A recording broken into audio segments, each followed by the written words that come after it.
An elderly carpenter wanted to retire from his house building profession. So he went to his employer, the contractor, and tendered his resignation. The employer looked at him and said, I would want to make a request. Could you just build one last house as a personal favor? The carpenter didn't like it.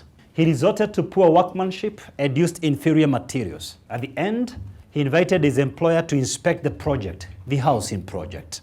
After inspecting the project, the employer handed him over the front door keys and said, this is my gift for you, for the many years of service that you've worked so hard for me.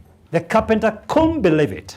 Had he known for a moment that he was building his own house, he would have given it some artistry finesse and used superior materials. But this revealed his personal standards. This revealed who he really was under no supervision. This revealed his attitude towards work and his employer. Isn't this true for many employees? That we find our identity from our employers. We define our standards from supervision. If supervision was eliminated, the true colors would literally come out.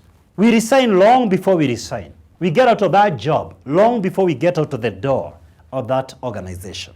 And we still wonder why we are not growing. You see, men and women of great standards, while they are dispensable, they are not replaceable.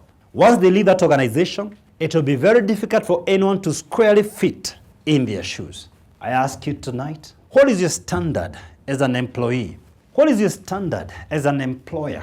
What is your standard as a husband, as a wife, as a friend, as a mentor, as a business partner to someone? What is your standard as an associate?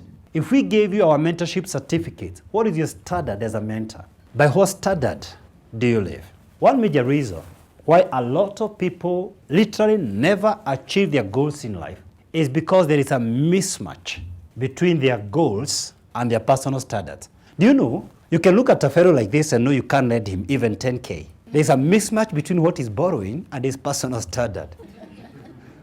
And another guy can borrow you $1 million over the phone and you wire the money. Before you laugh at that guy, could this be you? That you're looking for a job and there is a mismatch between the job you're applying for and your personal standard.